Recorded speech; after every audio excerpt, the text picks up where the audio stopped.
नमस्कार, प्यारा उत्तराखंड समाचार सेवा में आपका स्वागत है। आज का मुख्य विषय है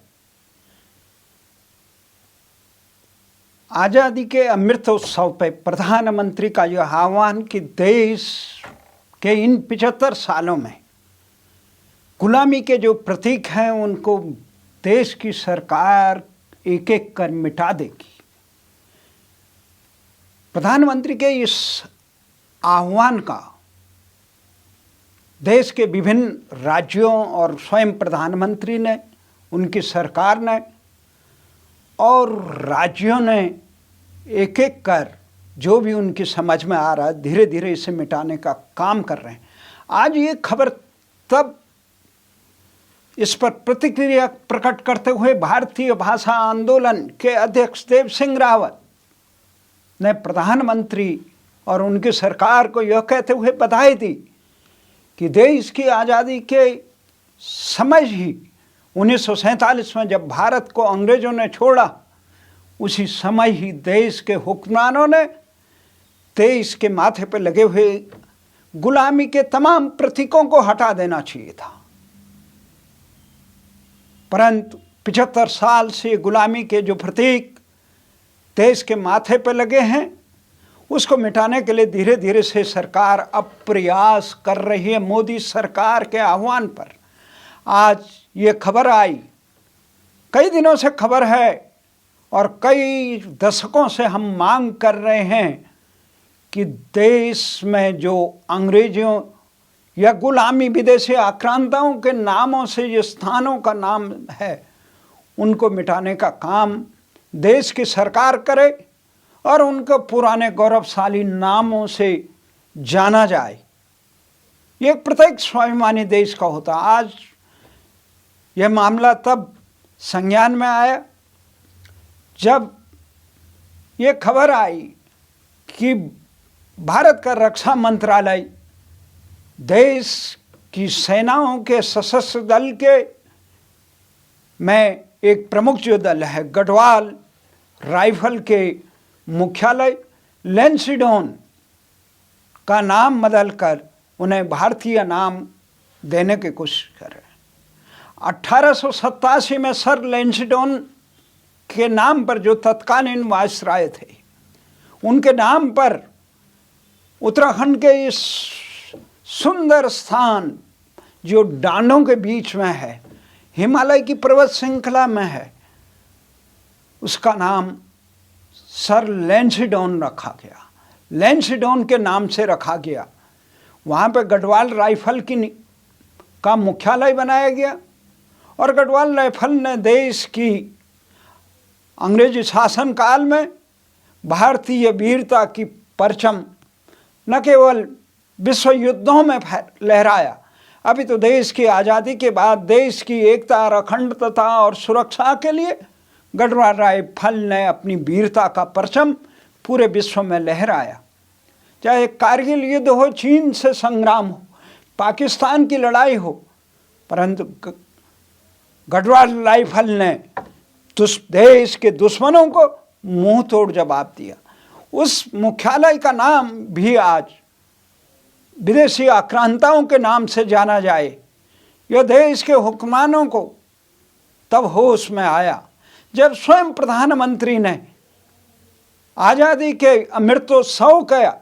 ऐलान करते हुए ये कहा कि उनकी सरकार देश के माथे पर लगे हुए गुलामी के प्रतीकों को मिटाने का काम करके देश की आज़ादी के जाबाज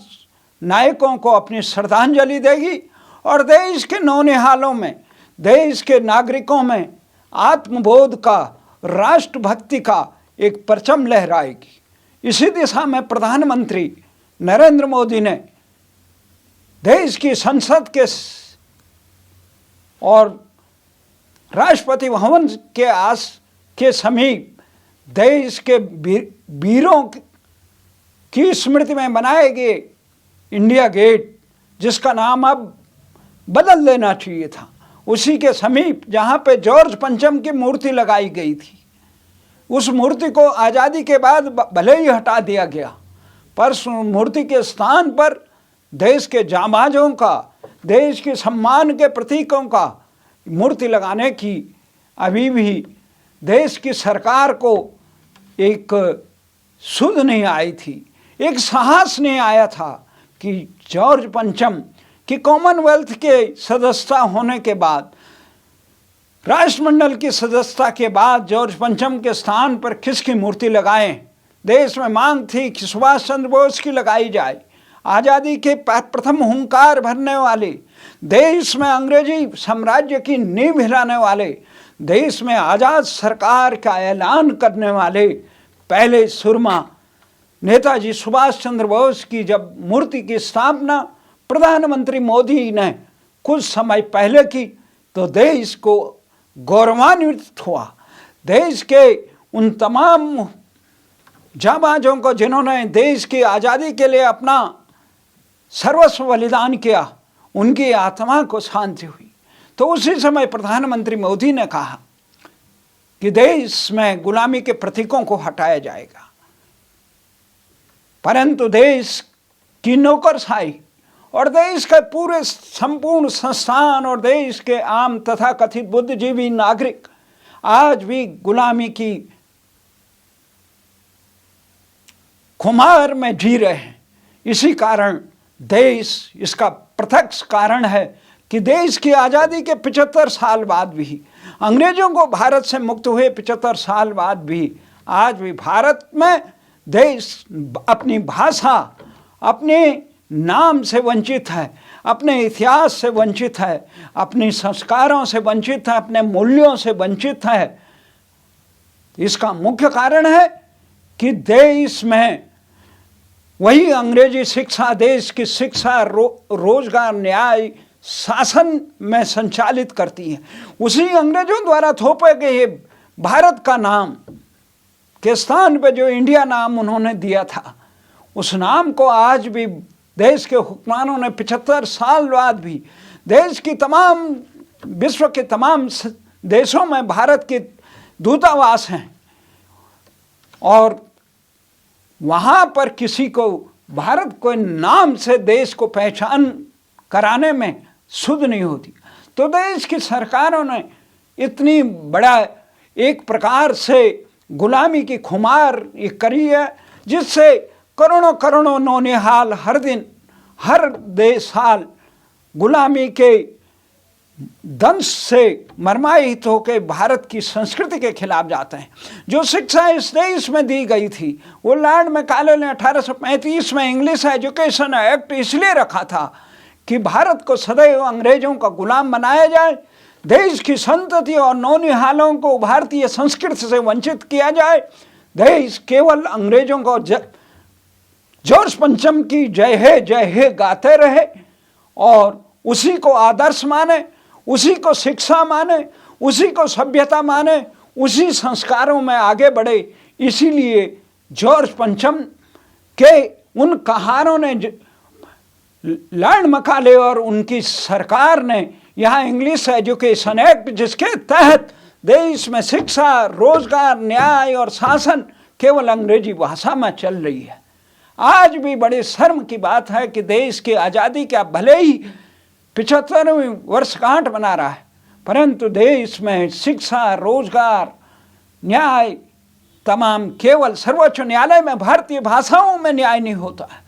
कहने को 8वीं अनुसूची में शामिल होने के लिए कई जंग चल रहे हैं, द्वंद्व चल रहे हैं, पर 8वीं अनुसूची में शामिल भारतीय भाषाओं की क्या दशा है, उसमें रोजगार नहीं मिलता। पढ़ने को कहीं पढ़ा दिया जाए, परंतु जब तक रोजगार से नहीं जुड़ेगी भाषा, जब तक न्याय से नहीं जुड़ेगी, जब तक शासन और सम्मान से नहीं जुड़ेगी, तब तक समाज में आत्मगौरव का बोध नहीं होगा। वही दास्ता की बेड़ियां भारतीय समाज,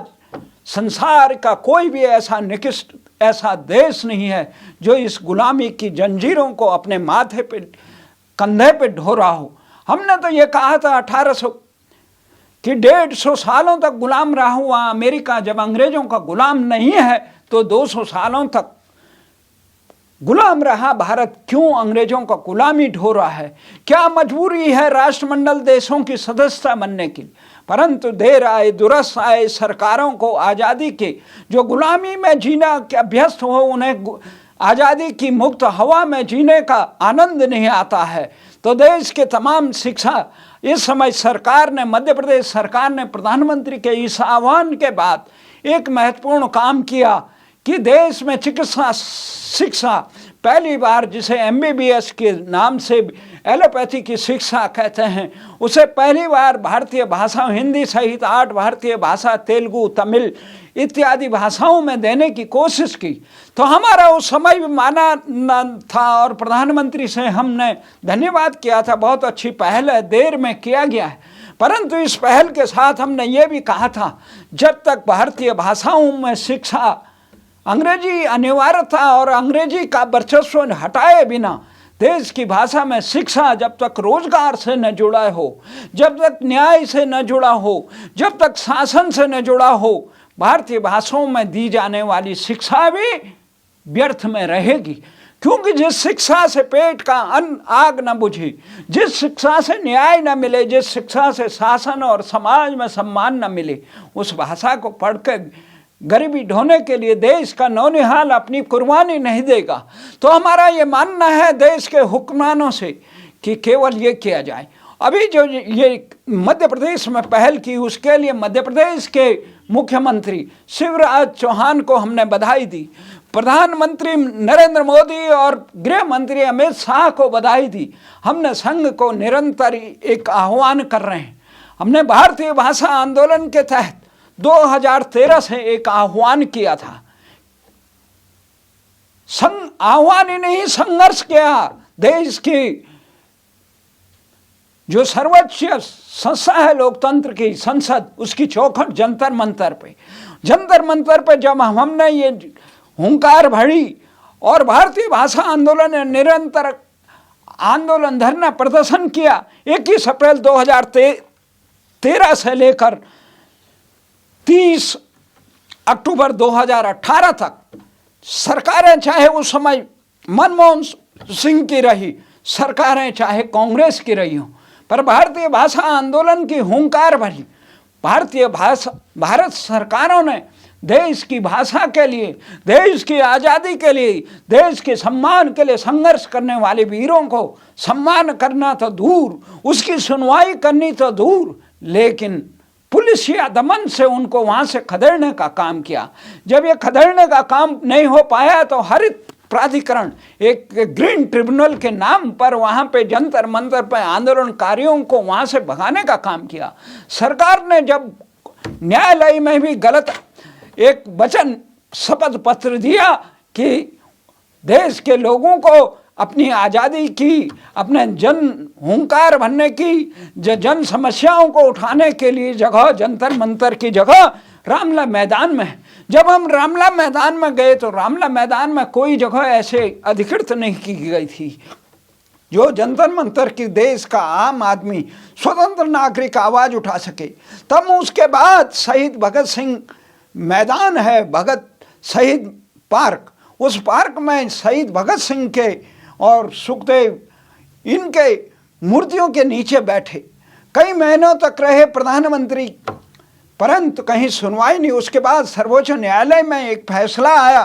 कि देश के आम नागरिकों को अपनी आवाज़ उठाने का हक है, वो जंतर मंतर पर सरकार जब नहीं मानी तो हमने उस पर ट्वीट किया कि सर्वोच्च न्यायालय की अवमानना न हो। तब सरकार ने वहाँ पे जगह दी, पर जगह क्या दी? केवल आवाज़ उठाने के लिए दिन में तुम सतत धरना नहीं कर सकते हो। जब तुम सुनवाई समय पे नहीं करते हो तो धरना देने की आवश्यकता होती है, धरना देने के लिए कोई यूँ नहीं। परंतु जब हम ये मांग हटा दी गई, जब हमें निरंतर धरना नहीं दिया गया, तब 18 दिसंबर 2018 से लेकर 18 मार्च 2020 कोरोना काल की शुरुआत तक, जब कोरोना काल का पूरे देश में तालाबंदी हुई, उस समय तक हमने प्रतिदिन कार्य दिवस पर संसद की चौखट से पदयात्रा करते हुए प्रधानमंत्री कार्यालय पर गए और वहां प्रतिदिन कार्य दिवस पर प्रधानमंत्री को ज्ञापन दिया। पर क्या मजाल है कि किसी प्रधानमंत्री के कान में जूं तक रेंगी हो। परंतु उसके बाद हमने कोरोना काल में जो सरकार की तालाबंदी हुई थी, जो सरकारी कार्यालय में देश में 1 अगस्त तालाबंदी हुई, उसका सम्मान करते हुए प्रतिदिन हमने जो ज्ञापन दिया 19 मार्च 2020 से आज तक वो सिलसिला प्रतिदिन जारी है। प्रधानमंत्री के ट्विटर से लेकर प्रधानमंत्री नरेंद्र मोदी और प्रधानमंत्री कार्यालय के ट्विटर तक, उसमें हम प्रतिदिन इन मांगों को कि देश के प्रधानमंत्री देश की आज़ादी के प्रतीक, लोकशाही के प्रतीक, भारतीय भाषाओं और भारत को भारतीय नाम देने के लिए ज्ञापन देते हैं, उन्हें स्मरण कराते हैं प्रतिदिन। पर आज हमने देखा कि जब भारत का रक्षा मंत्रालय, ऐसी खबर सुनने में आई, रक्षा मंत्रालय यह काम कर रहा है लैंसडाउन का नाम, हमने कहा डलहौजी के नाम पे भी बनी है, लॉर्ड डलहौजी के नाम पे उसको भी मिटाया जाए। ये तमाम चीज़ें भारत के लिए अस्मिता, एक स्वतंत्र देश के स्वाभिमान को रोंदने वाली चीज़ें होती हैं। आप कहेंगे कि क्या है ये, भले ही हमारे उत्तराखंड में हो, कालू डांडा के लिए हमने कई बार पहले भी प्रयास किए, परंतु गुलामी मानसिकता में लिप्त नौकरशाह जो केवल अंग्रेजों की तरह लूट खसोटने के लिए इस देश में बैठे, उन्हें आत्मबोध नहीं हुआ। अब प्रधानमंत्री ने आह्वान किया तो देश के संस्थानों में कुछ राष्ट्र प्रेम जागा। अब कालू डांडा का जो वास्तविक नाम था, कालू डांडा जिसे लैंसडाउन कर दिया गया था, सर लैंसडाउन, भारत के वीरों के माथे पे गुलामी आक्रांताओं के नाम से पहचान हो, ये उचित नहीं है। इसलिए सर लैंसडाउन, ये लैंसडाउन के नाम पे बसा हुआ अंग्रेजों का नाम का शहर अब कालू डांडा के नाम से जाना जाएगा, या किस नाम से भारतीय जनता पार्टी की वहाँ प्रदेश में सरकार है वो कितने उदार हो सकती है, वहाँ का प्राचीन नाम कालू डांडा दे सकते हैं या कुछ और, या वाजपेयी जी के नाम जन्मदिन पे या 9 नवंबर को जो उत्तराखंड राज्य स्थापना दिवस के दिन पर किस दिन देंगे, ये भारत सरकार को निर्णय करना है। हमारा तो ये मानना है कलंक के टीके को सर माथे पे जिस समय इंसान की बुद्धि जागृत हो उसी समय मिटा देना चाहिए, हमारा ये मानना है। भले ही लैंसडाउन से हमारी एक जिसका नाम है कालू डांडा, कालू डांडा से हमारी एक व्यक्तिगत एक लगाव है कि कालू डांडा में, लैंसडाउन में 1962 में हमारी धर्मपत्नी रामेश्वरी देवी जी का भी जन्म हुआ था। उनका जन्म उस समय हमारे ससुर जी नायक सूबेदार, जिसे उस समय नायक सूबेदार थे, वो वहाँ से सेवानिवृत्ति के बाद बीएसएफ में टेकनपुर में भी गए। तो ये लंबी कहानी है। हमारा पूरा परिवार, मेरे दादा से लेकर नाना तक भारतीय सेना के जांबाज रही। वही विचार आज हमारे मन में आता है। अन्याय के खिलाफ आवाज़ उठाना हमारा एक धर्म है, नैतिक कर्तव्य है। देश की तमाम सरकारों को आह्वान करते हैं, संस्थानों को आह्वान करते हैं। भारतीय प्रधानमंत्री नरेंद्र मोदी ने, जो संघ के स्वयं सेवक भी हैं, जो भारतीय जनता पार्टी के एक शीर्ष आला कमान भी हैं, उनका एक आह्वान है देश के प्रति, प्रधानमंत्री के वचन को व्यर्थ न जाने दें और देश में अंग्रेजी के इस कलंक को, गुलामी के इस प्रतीक को मिटाने का काम करें। जय हिंद, जय भारत।